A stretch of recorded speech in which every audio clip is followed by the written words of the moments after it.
Mr.Beast excels, and yeah, you know his name. He changed it once or twice, but I think it's here to stay.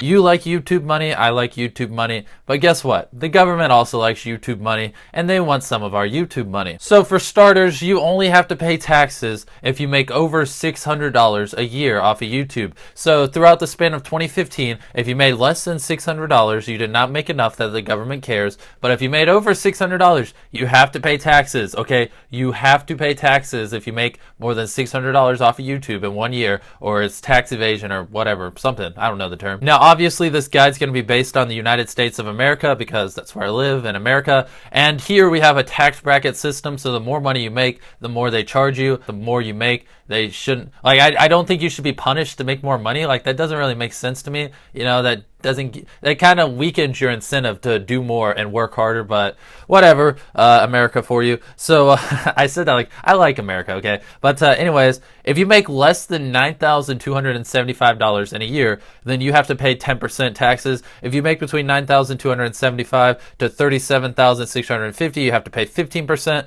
And the more you make, it gradually increases till when you make $415,000. If you make more than that 1 year, you have to pay 39.6% taxes to the federal government. Now, I should say that that's not the only tax you have to pay. You also have to pay a Social Security tax, a Medicare tax. There's this healthcare surge tax, whatever, and then there's also a state tax. So there's 5 different taxes you have to pay, and I'll cover them all more in depth later on in the video. One of the next things I wanted to mention is because you're a YouTuber, that means you're self-employed. So you can take deductions or deductible, whatever you want to call it.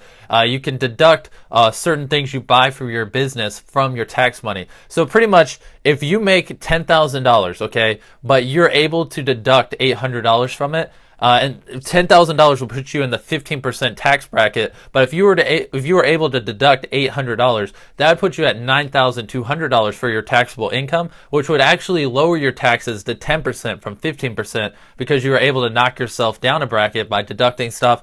And some of the things you can deduct are like this camera. I can deduct the lighting, my green screen, my computer. If you're a gaming YouTuber, you can deduct your consoles.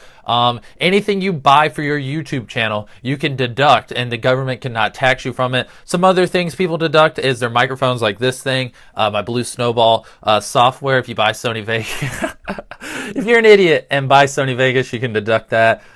Stuff like that, you know. Some people take it as far as they actually deduct their cell phone bill because they use their cell phone purely for like social media, like their Twitter, YouTube, which is all, their business. Some people do that. Some people even go as far as putting like a picture of their channel on their car, and then like on the outside of their car, and labeling their car as an advertisement and stuff.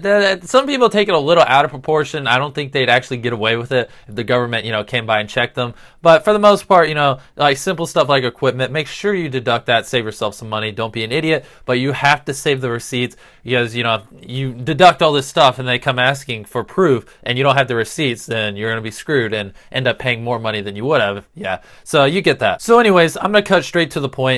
Let's say you make $1,100,000 in the year 2015. Do you know how much money you'd have to pay the government if you made $1,100,000? So let's say somehow you managed to deduct $100,000. So the only part of your income that's taxable is $1 million because you're able to deduct $100,000. Then out of that $1 million, the federal government, because you're in the highest tax bracket, it's going to take $283,000. So just over $250,000 goes to the federal government. That's one of the 5 taxes you have to pay as a self-employed YouTuber. The next tax is your Medicare, which, okay, so Medicare is 2.9% of all the money you make, 2.9%. So 2.9% of $1 million is $29,000. So $29,000 goes to Medicare, $283,000 of the $1 million goes to the federal government. The next tax you have to pay is your Social Security tax. Now, the Social Security tax is 12.4%, but that's only for the first $113,000 you make. So if you make over $113,000, it's no longer taxable. Oh, sorry about that voice crack. I'm kind of sick. It's no longer taxable by the government. So if 12.4% of $113,000 comes out to $14,000. So far between just the first 3 taxes, the federal tax, the Medicare tax, and the Social Security tax, which Social Security only applies to the first $113,000 you make, That's total to $326,000 you already owe the government. That's over a third, or no, that's just under a third of $1 million. And then the next tax is the healthcare surge or surplus, something like that. The healthcare tax, which is 0.9%, so just under 1% of everything you make. So 0.9% of $1 million, according to the guide I got this information off of, is $7,200, which brings your total up to $333,200. And the final tax is your state tax. So if you live in California, which is where most YouTubers live, and you make $1 million, you have $1 million taxable dollars, then California is going to take $110,000. So you're going to owe, if you make $1 million or you have $1 million that's taxable by the federal government's going to take $283,000. The FICA, which is your Medicare and your Social Security, is going to take $43,000. Healthcare is going to take $7,200, and state is going to take $110,000. So out of your $1,100,000, the government's going to take $443,000. I'm now making enough money where I have to pay taxes, so I did all this research, and I thought I'd share it with you guys. So let me know if you learned something, and that's that. That's that. Oh my goodness, I hate being sick.